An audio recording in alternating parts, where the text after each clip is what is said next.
2024-yilning 24-dekabr kuni 2025-2027 yillarda O'zbekiston Respublikasining ijtimoiy va ishlab chiqarish infratuzilmasini rivojlantirish chora-tadbirlari to'g'risidagi O'zbekiston Respublikasi Prezidentining qarori qabul qilingan edi.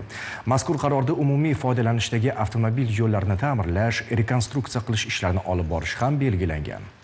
Navbatdagi lavhada muxbirimiz Muxtor Umbetov mazkur qaror asosida Qoraqalpog'istonda qilinayotgan ishlar haqida so'z yuritadi.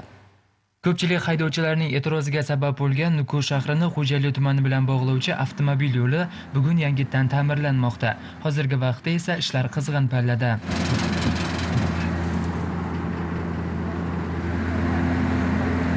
Tasvirlarda ko'rayotgan jarayonlar Nukus shahri Xo'jayli shahri avtomobil yo'lining 0-11 kilometr oralig'ida olib borilayotgan rekonstruksiya ishlaridir. Ayni paytda yo'lning 6-8 kilometr oralig'ida asfalt yotqizish ishlari amalga oshirilyapti. Yo'lning eni burun 16 metr bo'lib edi, hozirgi vaqtda yo'lni kengaytiryapmiz. 22 metr bo'ladir.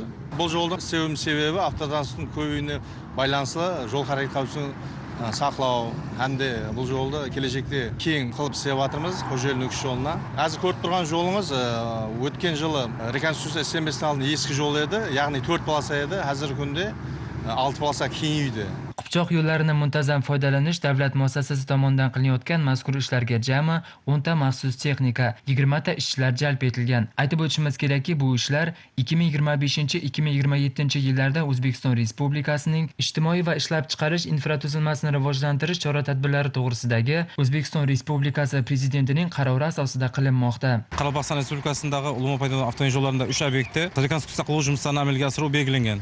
Su obyektlarning biri hozir turgan avtomobil yo'limizda 232 avtomobil yo'li bo'lib, rekonstruksiya qilinadigan uchastka 0-11 kilometr aralig'i bo'lib hisoblanadi. Bu obyektning bahosi jami 47,9 milliard so'm bo'lib hisoblanadi. Bugungi kunda obyektda жұмыс qizg'in patda davom etmoqda. 2025-yilning birinchi yarim yilligida foydalanuvga topshiruv rejalashtirilgan.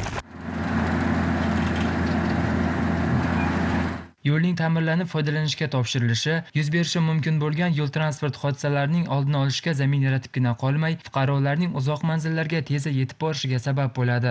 Muxtor Umbetov, Zamon informatsion dasturi uchun Qoraqalpog'iston Respublikasi Xo'jayli tumanidan maxsus.